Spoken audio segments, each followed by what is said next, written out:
And ಅದಕ್ಕೆ ನಿನ್ನೆ ಈ ಸಲ ಕೂಡ ಟೀಮ್ ನಲ್ಲಿ ಹೈ ಸ್ಕೋರರ್ ಅವರೇ, ಹೈಯೆಸ್ಟ್ ರನ್ ಗೆಟರ್ ಅವರೇ, ಟಾಪ್ ಸ್ಕೋರರ್ ಅವರೇ ಇರೋದು ಇವತ್ತು ಕೂಡ. ಅವರೇನು ತಂಡಕ್ಕೆ ಭಾರವಾಗಿ ಉಳ್ಕೊಂಡಿಲ್ಲ ಅಲ್ಲಿ ತಂಡದಲ್ಲಿ, ಅವರ ಹೆಸರಿಗಾಗಿ ಉಳ್ಕೊಂಡಿಲ್ಲ, ಅವ್ರ ಪರ್ಫಾರ್ಮರ್ ಅವರು. Is A performer. ತುಂಬಾ ಎಮೋಷನಲ್ ಆಗಿತ್ತು ನೋಡಿ, ಜನನೂ ಅಷ್ಟೇ. Because everybody var waiting. ಬೆಳಗ್ಗೆಯಿಂದ ನಾವು ಮಾತಾಡಿದಾಗ ಎಷ್ಟು ಬೆಳಗ್ಗೆಯಿಂದ ಹಬ್ಬ ಶುರುವಾಗಿ ಹೋಗ್ಬಿಟ್ಟಿತ್ತು. ರಾತ್ರಿ ಅಂತ ಮೇಲೆ ಸ್ಟೇಡಿಯಂ ಹತ್ರ ನಾವು ನೋಡಿದಾಗ ಜನ ಜಾತ್ರೆ ಅಲ್ಲಿ. ಬೆಂಗಳೂರಲ್ಲಿ ನಡೀತಿದ್ರೆ ಇನ್ನೇನಾಗಿರೋದು ಅನ್ನೋದೊಂದು ಆಶ್ಚರ್ಯ. ಹೇಳಿದ್ರಲ್ಲ, ಅಂದ್ರೆ ಅವ್ರೇನ್ ಭಾರವಾಗಿಲ್ಲ ಅಂತ. ಅವ್ರೇನ್ ನಂಬರ್ 8 ನಂಬರ್ 9 ಬಂದು ಕೊನೆಗೆ 10 ಬಾಲ್ ಆಡಿಲ್ಲ. ಇಲ್ಲ ಯಾರಿಗೆ ರೆಫರ್ ಮಾಡ್ತಾ ಇದ್ದೇನೆ ಗೊತ್ತಿಲ್ಲ ನಿಮಗೆ. ಆದ್ರೆ ಅಂದ್ರೆ ಈ ನಿಖಿತಾ ಹೇಳಿದ್ರೆ ಇಡೀ ರಾತ್ರಿ ಪಟಾಕಿ ಹೊಡೆದಿದ್ದಾರೆ. ಅಂದ್ರೆ ದೀಪಾವಳಿಯಲ್ಲೂ ಇಷ್ಟು ಹೊಡೆದು ನೋಡಿಲ್ಲ. ಹೌದು, ಇವಾಗ ಪೊಲ್ಯೂಷನ್ ಬಗ್ಗೆ ಯಾರು ಮಾತಾಡಲ್ಲ. ಹೌದು ಹೌದು ಹೌದು. ಆದರೆ ಕೊಹ್ಲಿ ಆಟ, ನಿನ್ನೆ ಆಟದ ವಿಚಾರಕ್ಕೆ ಬಂದಾಗ ಇಲ್ಲಿ ಭಾಳ ಪರ್ಟಿಕ್ಯುಲರ್ ಆಗಿ ನೇಮ್ ಮಾಡಬೇಕು.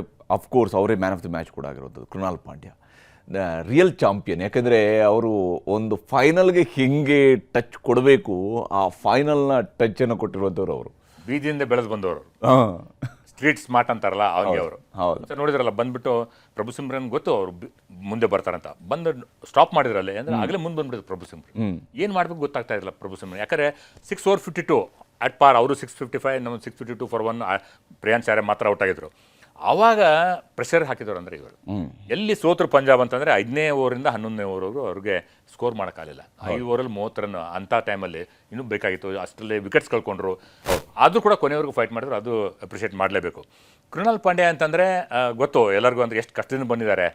ಆಮೇಲೆ ಅವರ ಈ RCB ಎಲ್ಲರೂ ಏನು ಮಾಡ್ತಾರೆ, RCB ಬಂದು ಆಡ ಹೋಗ್ತಾರೆ, ಇಲ್ಲಿ ಫೇಲ್ ಆಗ್ತಾರೆ, ಮೆಕ್ಕಿದ ಕಡೆ ಹೋಗಿ ಎಲ್ಲರೂ ಭಾಳ ಸಕ್ಸಸ್ಫುಲ್ ಆಗ್ತಾರೆ ಅಂತ ನಾವು ಅಂತಿದ್ವಲ್ಲ. ಹೌದು. ಈ ಕೃಣಾಲ್ ಪಾಂಡ್ಯ ನೋಡಿ, ಓಕೆ ಈವರೆಗೆ 3 ಟ್ರಾಫಿ ಮುಂಬೈ ಪರವಾಗಿ ಗೆದ್ದಿದ್ದಾರೆ, ಅದೆಲ್ಲ ಆಯಿತು.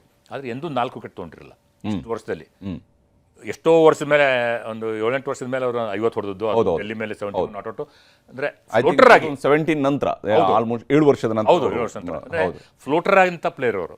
ಅಂಥವ್ರನ್ನ ಗುರುತಿಸಿ ಇವ್ರಿಗೆ 5 ಕೋಟಿಗಿಂತ ಕಡಿಮೆ ಕೊಟ್ಟು ತೆಗೆದುಕೊಂಡದಕ್ಕೆ ಎಷ್ಟು ಒಂದು ಯೂಸ್ಫುಲ್ ಆದರು. ಅಂದರೆ ಮ್ಯಾಚ್ ವಿನ್ನರ್, ಎಷ್ಟು 2-3 match man of the match ಆದರು. ಅಂದರೆ ಅವರ ಆಲ್ರೌಂಡ್ ಕೆಪಬಿಲಿಟಿ ಆಗಲಿ, ಅವ್ರ ಫೈಟಿಂಗ್ ಸ್ಪಿರಿಟ್ ಭಾಳ ಮುಖ್ಯ. ಅಂದರೆ ಸುಲಭ ಅಲ್ಲ. ಇಂಥ ಹೊತ್ತಲ್ಲಿ ಅನುಭವ ಬೇಕೇ ಬೇಕಾಯಿತು. ಅಂದರೆ ಏನು ಅನುಭವ ಯಾಕೆ ಬೇಕು ಅನ್ನೋದನ್ನ RCB ತೋರಿಸಿದ್ರು. ಯಾಕೆ ಅನುಭವ ಕಡಿಮೆ ಇದ್ರೆ ಕಷ್ಟ ಆಗುತ್ತೆ. ಫೈನಲ್ಸಲ್ಲಿ ಒತ್ತಡದಲ್ಲಿ 1 ಲಕ್ಷ ಜನ ನೋಡ್ತಾ ಇದ್ದಾರೆ, ಇಷ್ಟು ಕೋಟಿ ಜನ ನೋಡ್ತಾ ಇದ್ದಾರೆ. ಆವಾಗ ಅನುಭವ ಎಷ್ಟು ಬೇಕು ಅಂತ ಹೇಳ್ಬಿಟ್ಟು ಪಂಜಾಬ್ ಕಿಂಗ್ಸ್ನ ಫೈಟ್ ಮಾಡಿದ್ರು ಕೂಡ ಯಂಗ್ಸ್ಟರ್ಸ್ಗೆ ಈಗ ಒಂದು ಎಕ್ಸ್ಪೀರಿಯನ್ಸ್ ಆಗುತ್ತೆ. ಸೋತ್ ಮೇಲೆ ಕೂಡ ಪಾಂಟಿಂಗ್ ಅವ್ರು ಹೇಳಿದರು, ಇದು ಬೇಸ್, ಇದಷ್ಟೇ just the beginning. Punjab I am proud of the team definitely. ಯಾಕಂತಂದರೆ ಓಕೆ, ಶ್ರೇಯಸ್ ಅಯ್ಯರ್ ಫೇಲ್ ಆದರು, ಅವರೇನೋ ಸ್ವಲ್ಪ ಆಡಿದ್ರೆ ಇನ್ನೂ ಕಷ್ಟ ಆಗ್ತಿತ್ತು. ಸ್ಟಾಯ್ನಿಸ್ ಸ್ವಲ್ಪ ಹೊತ್ತಾಡಿದರೆ ಇನ್ನೂ ಕಷ್ಟ ಆಗ್ತಿತ್ತು. ಅದೆಲ್ಲ ಆಯಿತು. ಆದರೆ ಇದೇ ಕೋರ್ ಆಗುತ್ತೆ ಟೀಮ್ ಅಂತ ಅವರು ತಮ್ಮ ಆಸ್ಟ್ರೇಲಿಯನ್ನ ಒಂದು ಮೆಂಟಾಲಿಟಿ ಏನಿದೆ, ಮೈಂಡ್ ಸೆಟ್ ಏನಿದೆ, ಅದನ್ನು ತುಂಬಿದವರು ಅವರು. ಅದಕ್ಕೆ ಅವರು ಸೋಲಿ ಗೆದ್ದು ನಾವು ಅಟ್ಯಾಕ್ ಮಾಡೋದೇ ಅಂತ ಹೇಳಿದ್ರು. ಆದರೆ ಫೈನಲ್ಸಲ್ಲಿ ಲೀಗ್ ಸ್ಟೇಜಲ್ಲ, ಕ್ವಾಲಿಫೈರ್ ಅಲ್ಲ, ಫೈನಲ್ ಇಸ್ ಫೈನಲ್. ಅಲ್ಲಿ ಒಂದು ಸ್ಟ್ರಾಟಜಿ ಬೇರೆನೇ ಮಾಡ್ಬೇಕಾಗತ್ತೆ. ಅದನ್ನ ಸ್ಟ್ರಾಟಜಿ ನಮ್ಮ RCB ಅವರು ಚೆನ್ನಾಗಿ ಮಾಡಿದ್ರು. ಏನೇನಂತ ನಂತರ ಮಾತಾಡ್ಬೋದು, ಏನೇನು ಮಾಡೋದು ಕೂಲಂಕುಷವಾಗಿ ವಿಚಾರ ಮಾಡಿದರೆ ಒಂದೊಂದೊಂದೊಂದು ಎಳೆ ತೆಗೆದು ನೋಡಿದ್ರೆ ಇದನ್ನು ಅವ್ರು ಪ್ಲಾನ್ ಮಾಡಿದ್ದಾರೆ ಅಂತ ಅನ್ಸುತ್ತೆ. ಅದನ್ನು RCB ಮಾಡಿದ್ರು, ಪಂಜಾಬ್ ಮಾಡೋಕ್ಕಾಗಲಿಲ್ಲ. ನಿಜ ನಿಜ. ನಿಮಗೆ ಯಾವುದು ವೆರಿ ಕೀ ಪಾಯಿಂಟ್ ಅಂತ ಅನ್ನಿಸ್ತು ನಿನ್ನೆ ವಿಕ್ಟ್ರಿಯನ್ನು ನೋಡ್ತಾ ಇದ್ದಾಗ? ನೀವು ತುಂಬಾ ಎಮೋಷನಲ್ ಆಗಿರುವಂಥದ್ದು ಯಾವ ಹಂತದಲ್ಲಿ? ತುಂಬಾ ಎಮೋಷನ್ ಅಂದ್ರೆ ಆ ಲಾಸ್ಟ್ ಓವರ್ ಇದರಲ್ಲಿ 2 ಡಾಟ್ ಬಾಲ್ ಬಂದು, ಆಮೇಲೆ 6 ಬಂದು, ಆಮೇಲೆ 4 ಬಂತು. ಸೊ ಆ ಲಾಸ್ಟ್ ಓವರ್ ನನಗೆ ಆಬ್ವಿಯಸ್ಲಿ ಹೇಸಲ್ವುಡ್ ಬಂದಿದ್ದು, ಬಟ್ ಸ್ಟಿಲ್ ಆ ಒಂದು ಡಾಟ್ ಬಾಲ್ ಇತ್ತಲ್ಲ, ಅದು ನಮ್ಗೆ ಎಲ್ಲರಿಗೂ ತುಂಬಾ ಒಂಥರ ಎಮೋಷನ್ ಹಂಗೆ ಗೊತ್ತಾಗ್ಬಿಡ್ತು ನಮ್ಗೆ. ಓಕೆ, ನೆಕ್ಸ್ಟ್ ವಿನ್ನಿಂಗ್ ಮೂಮೆಂಟ್ ಅಲ್ಲಿ ನಾವು ಇದೀವಿ ಅಂತ. ಆ್ಯಂಡ್ ಆಲ್ಮೋಸ್ಟ್ ಎಲ್ಲರೂ ಸ್ಟೇಡಿಯಮಲ್ಲಿ ಇರೋರ್ಗೂ ಅದೊಂದು ಫೀಲ್ ಆಗೋಯ್ತು. ಆ್ಯಂಡ್ ಅದೇ ಟೈಮಲ್ಲಿ ವಿರಾಟ್ ಅವ್ರ ಕಣ್ಣೀರು ಬೇರೆ ಬಂದ್ಬಿಡ್ತು. So I think most emotional match ಗೆದ್ದಿದ್ದಕ್ಕಿಂತ ಆ ಲಾಸ್ಟ್ ಓವರ್ ಅಂತಲೇ ಹೇಳ್ಬೋದು. And also they played very well. ಅವರು ಏನು ಸುಮ್ಮನೆ ಹಾಗೆ ಆಟ ಬಿಟ್ಕೊಟ್ಟಿಲ್ಲ. ಕೊನೆ ಓವರ್ ತನಕನೂ ಅವರು ಕಷ್ಟಪಟ್ಟು ಲಾಸ್ಟಲ್ಲೂ 6, 4 ಎಲ್ಲನೂ ಹೊಡೆದು ಆಡಿದ್ರು. ಬಟ್ ಸ್ಟಿಲ್ ನಮಗೆ ಎಮೋಷ್ನಲ್ ಆಗಿದ್ರಿಂದ, ಅಂದರೆ ನಮಗೊಂದು ವಿನ್ನಿಂಗ್ ಮೂಮೆಂಟಲ್ಲಿ ನಾವು ಇದ್ದಾಗ ಐ ಥಿಂಕ್ ಆ ಒಂದು ಮೂಮೆಂಟ್ ಎಲ್ಲರಿಗೂ ಎಮೋಷ್ನಲ್. ನಿಜ ನಿಜ ನಿಜ. ವಿಧಾನಸೌಧದ ಮುಂಭಾಗದಲ್ಲಿ ಬಹುಶಃ ನಮ್ಮಲ್ಲಿ ಮುಖ್ಯಮಂತ್ರಿಯವರ ಪ್ರಮಾಣ ವಚನದ ಸಂದರ್ಭಗಳಲ್ಲಿ ಈ ರೀತಿಯಾಗಿ ಗ್ರ್ಯಾಂಡ್ ಸ್ಟೆಪ್ ಮೇಲೆ ಮುಖ್ಯಮಂತ್ರಿಯವರು ಪ್ರಮಾಣ ವಚನ ಸ್ವೀಕರಿಸ್ತಾ ಇರ್ತಾರೆ, ಎದುರುಗಡೆ ಜನ ಇರ್ತಾರೆ. ಅದಕ್ಕಿಂತ ಜಾಸ್ತಿ ಜನ ಇವತ್ತು ನೆರೆದಿದ್ದಾರೆ. ಅಲ್ಲಿ ಪಕ್ಷದ ಕಾರ್ಯಕರ್ತರು, ಪಕ್ಷದ ನಾಯಕರುಗಳು ತಮ್ಮ ಕ್ಷೇತ್ರಗಳಿಂದ ಜನರ ಕರ್ಕೊಂಡು ಬಂದಿರ್ತಾರೆ. ಆದ್ರೆ ಇಲ್ಲಿ ಅದೆಲ್ಲಿಂದ ಬಂದ್ರಪ್ಪ ಇವರು ಇಷ್ಟು ಜನ ಅಂತ ಹೇಳುವಂಥದ್ದು ಪೊಲೀಸರು ಕೂಡ ತಲೆಬಿಸಿ ಮಾಡ್ಕೊಂಡಿರ್ತಾರೆ. ಏನ್ ಕತೆ ಇದೆ ಅಂತ ಹೇಳಿ. ಹೌದು, ಎಲ್ರು ಅವ್ರ ಪಾಡಿಗೆ ಬಂದಿದ್ದಾರೆ, ಅವ್ರ ಪಾಡಿಗೆ ಬಂದ್ಬಿಟ್ಟಿದ್ದಾರೆ. ಈಗ ಈ ಲೆವೆಲ್ ಅಲ್ಲಿ ಜನ ಸೇರಿದ್ದಾರೆ ಅಂತ ಹೇಳಿದ್ರೆ ವಿಧಾನಸೌಧ ಮುಂಭಾಗದಲ್ಲಿ ನಿಜಕ್ಕೂ ಇದು ಅಪರೂಪದ ದೃಶ್ಯ. ಇದು ಈ ರೀತಿಯಂತ ದೃಶ್ಯ ನಮಗೆ ನೋಡಕ್ಕೆ ಸಿಗೋದು ಬಹಳ ಕಷ್ಟ. ತುಂಬಾ ಹಿಂದೆ ಏನು ಒಂದು ಬಾರಿ ಜಾನಪದ ಜಾತ್ರೆನ ವಿಧಾನಸೌಧ ಮುಂಭಾಗದಲ್ಲಿ ಮಾಡಿದ್ರು ಕುಮಾರಸ್ವಾಮಿ ಅವರು ಮುಖ್ಯಮಂತ್ರಿ ಆಗಿದ್ದಾಗ 2020 ಸರ್ಕಾರದಲ್ಲಿ. ಆ ಸಮಯದಲ್ಲಿ ನಾವು ನೋಡ್ತಿದ್ವಿ ಇಷ್ಟು ದೊಡ್ಡ ಸಂಖ್ಯೆಯಲ್ಲಿ ಜನ ಸೇರ್ತಾ ಇದ್ದಿದ್ದನ್ನು ನೋಡ್ತಾ ಇದ್ವಿ. ಆ ಸ್ವರೂಪದಲ್ಲಿ ಜನ ಸೇರಿದ್ದಾರೆ. ಎಲ್ಲ ಕಡೆಯಲ್ಲೂ ಕೂಡ ಕಂಪ್ಲೀಟ್ ಬ್ಲಾಕ್ ಆಗಿದೆ. ಆ ರೋಡನ್ನ ಕಂಪ್ಲೀಟ್ ಆಗಿ ಅಲ್ಲಿ ಜನ ಇದ್ದಾರೆ. ಅಲ್ಲಿ ಹೈಕೋರ್ಟ್ನ ಮೇಲ್ಭಾಗದಲ್ಲಿ ನಿಂತಿದ್ದಾರೆ. ಹೈಕೋರ್ಟ್ನ ಮೇಲ್ಭಾಗದಲ್ಲಿ ನೋಡ್ತಿದ್ದಾರೆ. ಯಾವ್ಯಾವ ಬೆಟ್ಟಗಳು, ಯಾವ್ಯಾವ ಬಿಲ್ಡಿಂಗ್ಗಳಿದಾವೆ, ಆ ಎಲ್ಲ ಬಿಲ್ಡಿಂಗ್ಗಳ ಮೇಲೆ ನಿಂತು ನೋಡ್ತಾ ಇದ್ದಾರೆ. ಬಹಳ ಅದ್ಭುತವಾದಂತಹ ದೃಶ್ಯ ಇದು. ನಿಜಕ್ಕೂ ಬಹುಶಃ ನಾವು ಈ ಕಡೆ ಯೂನಿಟಿ ಬಿಲ್ಡಿಂಗ್ ಮೇಲ್ಗಡೆ, ಯುಟಿಲಿಟಿ ಬಿಲ್ಡಿಂಗ್ ಮೇಲ್ಗಡೆ ನಿಂತು ನೋಡಿದ್ರೆ ಅದ್ಭುತವಾದ ದೃಶ್ಯ ಕಾಣ್ತಾ ಇರುತ್ತೆ.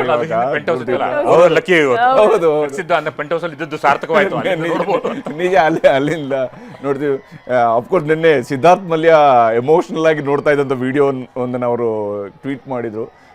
ಆ ತಂಡದ ಮಾಲೀಕರಾಗಿ ಇದ್ದಂಥವ್ರು, ಅವ್ರಿಗೆ ಸಹಜವಾಗಿಯೇ ಆ ಒಂದು ಎಮೋಷನಲ್ ಬಾಂಡಿಂಗ್ ಅವ್ರಿಗೆ ಇದ್ದೇ ಇರುವಂಥದ್ದು. ಒಂದು ಅದ್ಭುತ ತಂಡವನ್ನು ಕರ್ನಾಟಕಕ್ಕೆ, ಒಂದು RCBಗೆ ಒಂದು ಬ್ರ್ಯಾಂಡ್ ವ್ಯಾಲ್ಯೂಯನ್ನು ತಂದಿರುವಂಥದ್ದು ವಿಜಯ್ ಮಲ್ಯ. ನೋ ಡೌಟ್ ಅವರು ಇವತ್ತು ಭಾರತಕ್ಕೆ ಬರದೇ ಇರುವಂಥದ್ದು ವಿಚಾರಗಳಿರ್ಬೋದು, ಆದರೆ ಆ ತಂಡದ ಮಾಲೀಕನಿಗೆ ಇದ್ದಂತಹ ಒಂದು ಪ್ರೀತಿ, ವಿಶ್ವಾಸ, ಕನ್ನಡದ ತಂಡವನ್ನು ಕಟ್ಟಿದಂತಹ ರೀತಿ. ಅವತ್ತು ಅದು ಪ್ಯೂರ್ಲಿ ಕನ್ನಡದ ತಂಡ ಆಗಿತ್ತು. ಅಫ್ಕೋರ್ಸ್ ಮೋಸ್ಟ್ಲಿ ಅನಿಲ್ ಕುಂಬ್ಳೆ ಅವ್ರನ್ನ ಅವ್ರು ನಮ್ಮವರು ಅಂತ ಹೇಳ್ಕೊಂಡು ಫಸ್ಟ್ ಇದರಲ್ಲಿ ಕರೆದ್ರಂತೆ. ಇಲ್ಲ ನೋಬಡಿ, ನೀವು ಯಾರು ಕರೆಯಂಗಿಲ್ಲ, ನನ್ನವರು ಅವರು ವಿಜಯ್ ಮಲ್ಯ ಅವರು ಓಕೆ, ಎಲ್ಲಿ ಮಿಕ್ಕಿದ್ದೆಲ್ಲ ಬಿಟ್ಬಿಡಿ. ಯಾಕೆ ಅವ್ರನ್ನ ಅಪ್ರಿಷಿಯೇಟ್ ಮಾಡ್ಬೇಕಂದ್ರೆ ವಿರಾಟ್ ಅವ್ರು ಬೇಕೇ ಬೇಕಂತ ಕುಳಿತುಕೊಂಡು ತೊಗೊಂಡವ್ರು. ಹೌದೌದು. ಇಲ್ಲಾಂದ್ರೆ ಈ ಸ್ಥಿತಿಗೆ RCB ಹೌದು, ಅಷ್ಟು ಕನೆಕ್ಟ್ ಆಗ್ತಿರ್ಲಿಲ್ಲ ಕೂಡ. ಅಷ್ಟು ಜನ ಅವ್ರ ಜೊತೆ ಕನೆಕ್ಟ್ ಆಗ್ತಿರಲಿಲ್ಲ. ಹೌದೌದು. ಆಮೇಲೆ ವಿರಾಟ್ ಬೆಳೆದು ಬಂದ್ರು ಬಿಡಿ, ಅದರಿಂದ ಅವ್ರು ಕನೆಕ್ಟ್ ಆಗಿದೆ. ಹೌದು, ಅವಾಗಲ್ಲ, ಅವಾಗ ರಿಸ್ಕ್ ತಗೊಂಡ್ರಲ್ಲ ಬೇಕೇ ಬೇಕು ಅಂತ. ಎಲ್ಲಿ ಯಾವಾಗ ಬಿಟ್ರು, ಈಗ ಅವ್ರ ಹೊಟ್ಟೆಯಲ್ಲಿ ಏನ್ ಉರಿತಾ ಇರುತ್ತೆ. ಡೆಲ್ಲಿ ಹುಡುಗ. ಯಾಕಂದ್ರೆ ಅವಾಗ ಅವ್ರಿಗೆ ಅಲ್ಲಿ ವೀರೇಂದ್ರ ಸೆಹ್ವಾಗ್ ಒಂದು ಕಡೆಯಲ್ಲಿ, ಇನ್ನೊಬ್ರು ಗೌತಮ್ ಗಂಭೀರ್, ಇಬ್ರು ಅದ್ಭುತ ಓಪನರ್ಸ್ ಇದ್ರು. ಹೌದೌದು, EBD ಇದ್ರು ಅವಾಗ, ಟೀಮಲ್ಲಿ ಇದ್ರು. ಬಹಳ ಅದ್ಭುತವಾದ ಟೀಮ್ ಆಗಿತ್ತು ಅದು ಕೂಡ. ಆ ಸೀಸನ್ ಅಲ್ಲಿ ಲೀಗಲ್ಲಿ ಬಹಳ ಚೆನ್ನಾಗಿ ಆಡಿದ್ರು ಅವರು. ಹೌದು, ಪ್ಲೇ ಆಫ್ ಅಲ್ಲಿದ್ರು.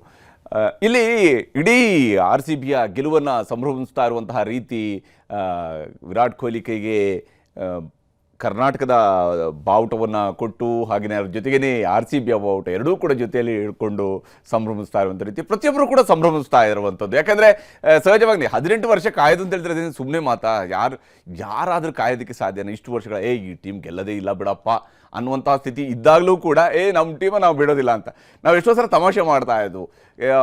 ಇನ್ನು ಲಾಸ್ಟ್ ಮ್ಯಾಚ್ಗಳಾಗತ್ತೆ, ಪ್ಲೇ ಆಫ್ಗೆ ಇನ್ನೂ ಬರಲ್ಲ ಅಂತ ಹೇಳಿದಾಗ ಸ್ಟೇಟಸ್, ಅಭಿಮಾನಿಗಳ ಸ್ಟೇಟಸ್ ಬರ್ತಾ ಇತ್ತು, MSC ಅನ್ನೋದು ಬರೀತಿರು, ಮುಂದಿನ ಸಲ ಕಪ್ ನಮ್ಮದೇ ಅಂತ ಹೇಳ್ಕೊಂಡು. ಅಂದರೆ ಅಷ್ಟರವರೆಗೆ ಅಂದರೆ ಈ ಸಲ ಕಪ್ ನಮ್ದಾಗಿಲ್ಲದ್ರೆ ಮುಂದಿನ ಸಲ ಕಪ್ ನಮ್ಮದೇ ಅಂತೇಳಿ ಈ ಕನಸುಗಳನ್ನು ಪೋಸ್ಟ್ಪೋನ್ ಮಾಡ್ತಾ ಇಲ್ಲಿವರೆಗೆ ಬಂದು 18 ಆ ನಂಬರ್ ಜೊತೆ ಕನೆಕ್ಟ್ ಆಗಬೇಕಿತ್ತೋ ಏನೋ, ಮೋಸ್ಟ್ಲಿ ಆ ಜರ್ಸಿ ನಂಬರ್ ಜೊತೆ ಕನೆಕ್ಟ್ ಆಗಬೇಕಿತ್ತು ಅಂತ ಕಾಣುತ್ತೆ. ನಿನ್ನೆ ಡೇಟನ್ನು ಕೂಡ ಜನ ಆಮೇಲೆ ಕ್ಯಾಲ್ಕುಲೇಟ್ ಮಾಡಿ ಹೇಳ್ತಾ ಇದ್ರು. 6-3-9-2025, ಅಲ್ಲೂ ಒಂದು 9, 2 ಸೇರಿ 18, ಹೀಗಾಗಿ ಈ 18 ನಮ್ದು ಅಂತ ಹೇಳ್ಕೊಂಡು. ಅಂದರೆ ಎಲ್ಲ ರೀತಿಯಲ್ಲೂ ನಾವು ನಂಬರ್ಗಳು ಹೆಂಗೆ ಅಂತ ಹೇಳಿದ್ರೆ ಅದನ್ನು ಹೆಂಗೆ ಕನೆಕ್ಟ್ ಮಾಡಿದಾಗಲೂ ಕೂಡ ಅದರಲ್ಲೊಂದು ಬ್ಯೂಟಿಫುಲ್ ಆಗಿರುವಂಥ ನಂಬರನ್ನು ನಾವು ತೆಗೆಯೋದಕ್ಕೆ ಸಾಧ್ಯ ಆಗುತ್ತೆ. ಆ ಸ್ವರೂಪದಲ್ಲಿರುತ್ತೆ. ಆದರೆ ಅದು ಕೂಡ ಒಂದು ಖುಷಿಯಾದಂತಹ ವಿಚಾರ.